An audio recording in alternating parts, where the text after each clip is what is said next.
Okay guys, how to grow your legs. We got the man here, we got the right man to talk to about this. This guy has got some serious legs on him. Did you always have big legs? Nope. Don't lie to me here. I'm on camera, I can't lie guys. No. I actually used to be skinny fat. So Gotcha. I've never really had big legs, but I've always wanted big legs. Yeah. I've always wanted to have calves. I always wanted to have calves. I always wanted to have quads. I was the backwards guy, backwards kid. I started working out in 6th grade. Summer going to 6th grade, I always wanted to have calves. I always wanted to have quads. I always liked Bruce Lee. I thought he was shredded and buff and jacked. Rocky. I thought those guys were all jacked, but now you find out now they were just short guys that were just shredded. Yeah, they're just lean, right? Yeah, very lean, but that illusion, bud. No, but I've always been that kid. Oh, I was that kid, 2nd, 3rd grade, who was getting teased and picked on, because of my appearance, because I was skinny. Then I got some weight. Then I was getting teased when I was overweight. My mom, you ask her, she'd be like, I was never out of shape. I never had man boobs. I've always been healthy. That's mom stuff for you. But I'm like, Mom, I was that kid who people were, making fun of. And that was my fuel that for the fire that lit me to actually start working out and using the total gym, using the Bowflex, going to the gym. But yeah, my quads, for whatever reason, I've always liked having calves and quads because stereotypically, most black guys have no calves. Oh, you got no calves. I'm not sure if you heard that before. You got no. Well, you're from Australia, so you don't count. But stereotypically, black guys don't have big legs. We've got everything else is naturally big, and we're fast. And but long story short, like I've always worked from the bottom up, opposed to benching first and curling first. I like that. As a kid, I've always that makes been a lot of sense, right? Like so, prioritizing the legs and then working up from the base up. Gotcha. I've never had size anywhere at all. And if you see my brothers, you wouldn't know that they're my brothers at all unless you saw our faces, because they're maybe 6 feet and up, and they're just skin and bones. Yeah, just regular looking guys, right? Yeah, they have no size. None of us have size except me. And that's because my whole life from 6th grade up, I wanted to bodybuild and build legs, build work calves. Your ass off, right? So what's the secret to growing your legs? My thing about it is, like, our bodies in general, if we have energy that can be used in excess energy, we'll get through. We'll use it and burn it off. What I mean by that is, if you have a lot of muscle in general, our bodies don't want to hold on to it. So a lot of times when we're trying to grow our muscles, for instance, and we're doing a lot of squatting or lunging and whatnot, and we're doing a lot of cardio as well, our body is sometimes going to say, okay, he's doing a lot of cardio. I'm going to prioritize this muscle in his legs to be used for fuel, opposed to be using the fat for fuel. Okay. So what I'm getting at is, if you're trying to build legs and you do not naturally have big legs, you want to prioritize just building your legs and maintaining your legs. So what I've done over the last decades, 6th grade and up, is just doing a lot of volume and doing a lot of heavy weight. I noticed when I was in track and field in high school, it's track and field. So I ran the 400, I did the hurdles, and a lot of running made my legs get smaller. So a lot of people want to be functional and be fitness orientated, but they want to have bodybuilder sized legs. So you're saying that it's like a marathon runner's not got big legs. It's like your body is like, what are you trying to create stimulus wise? Are you trying to create, like bodybuilder legs, but you also want to be Usain Bolt? So if you're constantly running, your body's going to, I don't need the size on these legs. It's slowing you down. It's excess energy. You're going to burn that. So you're making sacrifices to to build big legs. Yeah. So you want to more so have that. You want to more so put leg training the priority. If you're very active or you're running and jogging, you want to tone that down. That's just what it is. If you naturally have the ability to have big legs without doing and do excess cardio still and be fine. But if you're one of those individuals like, man, I wish I had your legs. I wish I had legs in general, but you're always doing cardio and cardio and cardio, that could be makes a lot of sense. What the indicator is. Gotcha. So you're like, okay, so the goal is to have big legs. I'm going to prioritize that. What is? Are you hitting them once a week? Like I know, Dorian Yates. Right. I know he would train him once a week. Yeah. He said he would destroy him. He couldn't sit in the bathroom for the next week. Yep. Is that your approach? You hit a couple times a week? That was my approach, yeah. I think even as a kid, I've always had crazy quads. People are like, man, you have crazy legs. I'm like, my workouts since I was in high school was 10 sets of front squats. So 10 sets with 10 reps. So Gotcha. for front squats and for back squats.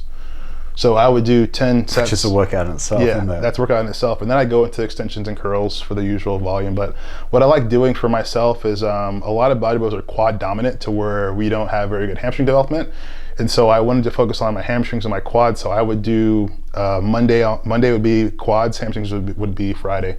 So I would do 2 days a week. Okay. Yeah. So, split it that way. Mhm. It's kind of like having big arms. Most people don't realize 2/3 of your arm is your tricep. Right.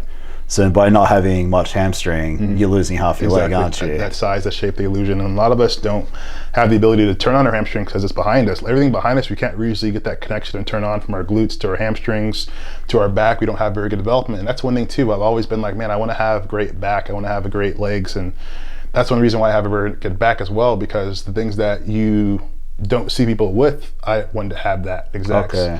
To the point where even some things that I should have weren't as symmetrical, and so I had to focus on the front more as well. But I just noticed that doing a lot of cardio, wanted to be functionally fit, wanted to be an athletic runner, but also wanted to be a bodybuilder. It's like you need to make that choice. Your body's not going to be able to adapt to both necessarily. If you want it, that's interesting. Yeah, if you look at the best bodybuilders on stage, you look at bodybuilding, and you see guys with huge legs, they're not running. For one, it's not worth the risk because they have all that size and get hurt. But for two, they're going to waste away. The leaner you get, the more your body wants to lose excess muscle for fuel. Gotcha. It wants to hold on to your fat. So if you have this huge legs, you're going to start wasting away. And a lot of us don't notice that too when we're trying to lose weight or cut down, whether it be you just going for the summertime or a competition, is we'll do a lot of cardio and excess and we'll lose a lot of muscle, even in general, not just our legs, but our legs usually tend to go first. You see a lot of people who lose leg size very fast, lose everything else, but you want to use your muscle as a tool and you want to preserve it. So keep in mind, when you have a lot of muscle, you're going to be a lot more metabolically active. You're going to burn more calories more efficiently as well. So possibly just going on just walks. Opposed to doing crazy Stairmaster sessions and hours of cardio on end. And then you also want to focus on what you're eating more than anything too.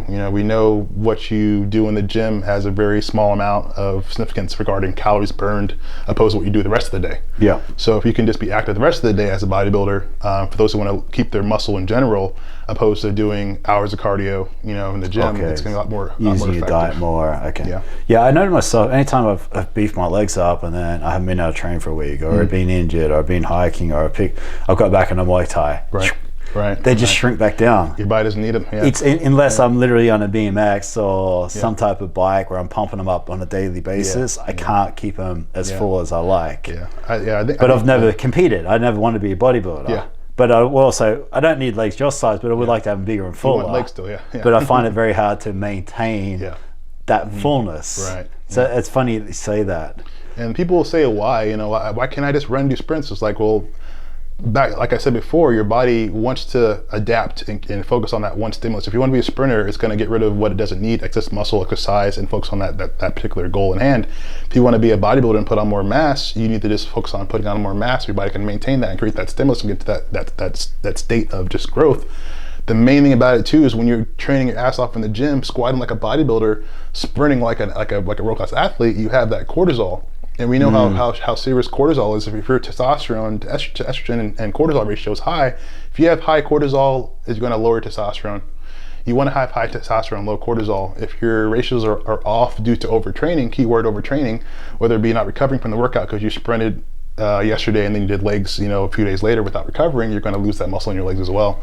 So there's so many variables. And they're not going to grow. Yeah. And by sprinting and stuff, you might start to lose size on your shoulders and chest and back. You don't need to be jacked like us to sprint. You don't need a big upper body to be a sprinter, do you? That's just what it is. So gotcha. So when it comes to your training, are you still doing 2 days a week? Yeah.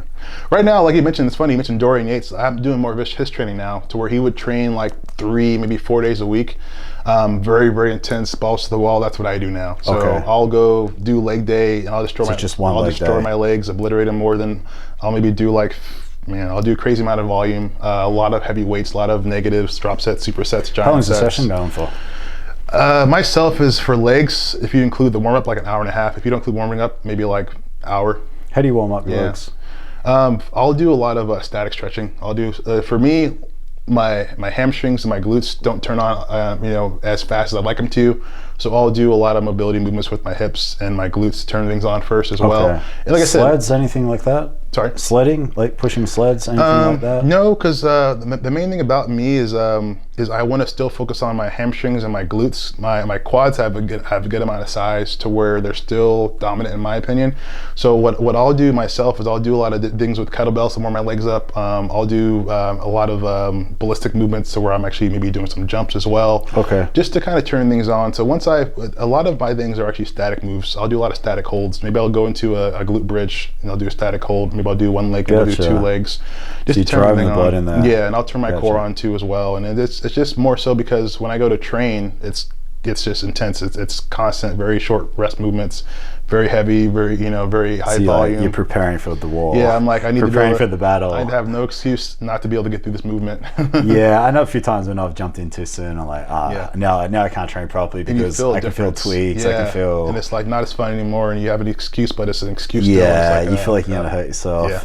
And then what type of rep range are you kind of doing? Yeah. Like you mentioned volume a lot. Yeah, that's a good question. Rep range for me is I usually stay between 10 and 12 reps. Okay, so you're not going too high. Yeah, but then I'll do a drop set. So like leg day was yesterday for me. Friday. So I did 10 reps of squats with 315. But then I did a drop set, 315 to 310, the 305, and I did a drop set of 5.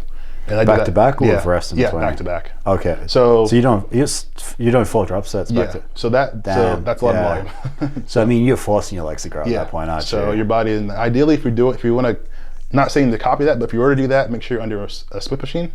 That way, if you do end up burning out, you can rack the weight. It's not very smart to squat to failure, even with a spotter, because you're risking injury. To be able to squat to a failure, but still be able to rack it, that doesn't.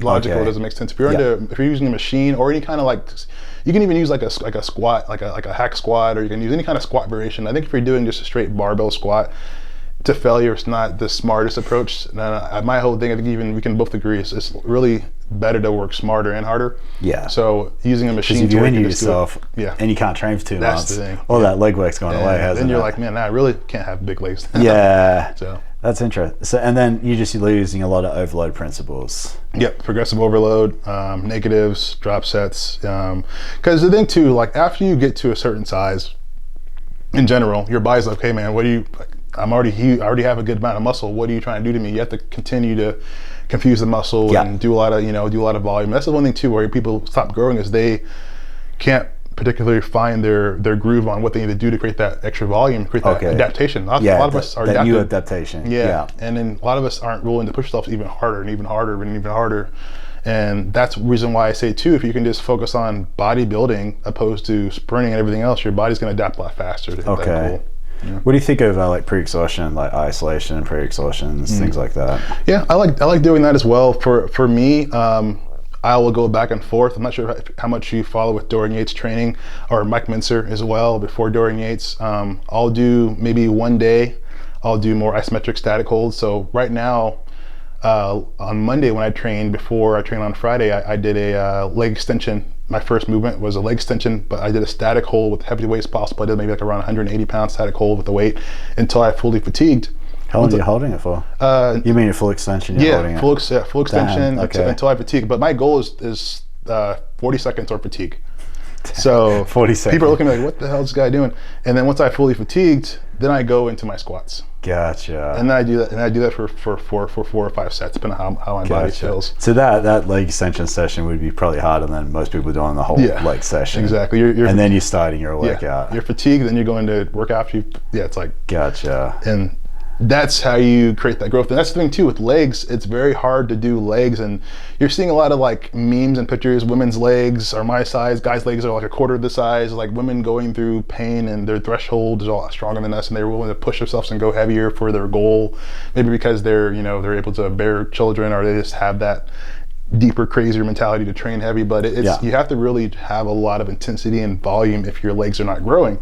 If you naturally have big legs, then it's like, okay, well, you don't count. Do you recommend that type of training for any weak body part?